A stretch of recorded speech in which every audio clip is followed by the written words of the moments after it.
তো হ্যালো, আসসালামু আলাইকুম। কেমন আছেন সবাই? আশা করি আলহামদুলিল্লাহ সবাই ভালো আছেন। আপনাদের দোয়ায় ভালোবাসা আলহামদুলিল্লাহ আমরাও ভালো আছি। তো আমাদের চাকরি চলে গেছে, মানে চাকরি ছাড়ার রিজন দিয়ে দিছি আমরা সবাই। চাকরি আরো জায়গায় কেউ করি না, কারণ আমাদের এই জায়গায় প্রজেক্টে আমরা যে জায়গায় কাজ করতাম ওই কাজটা শেষ। তাই আমরা এখন চাকরি পাঠাইতে চাইছিল, আমরা যাইনি, চাকরি ছাইড়া দিছি। তো চাকরি যাওয়া মানুষ চাকরি পেলে টিকিট দেয়, আর আমরা হচ্ছে চাকরি যাওয়ার জন্য চলে গেছে, সেই জন্য এখন আমরা টিকিট দিছি। দেখেন এই জায়গায় মানে যত রকম গ্যাস পানি আছে সবগুলো একসাথে মিক্স করে খাইতেছি। আবার কি করে ফেনা, অতিরিক্ত ফেনা জমে গেছে, এগুলো আবার কাউসার উড়াইতেছে। তো দেখুন সবাই আছে, এটা একটা মজার বিষয়, অবশ্য দুঃখ লাগতেছে চাকরি নাই।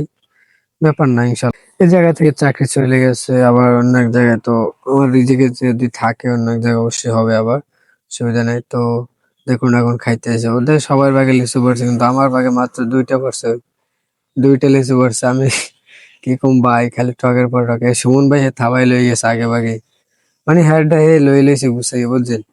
তো আল্লাহ হাফেজ, সবাই ভালো থাকেন।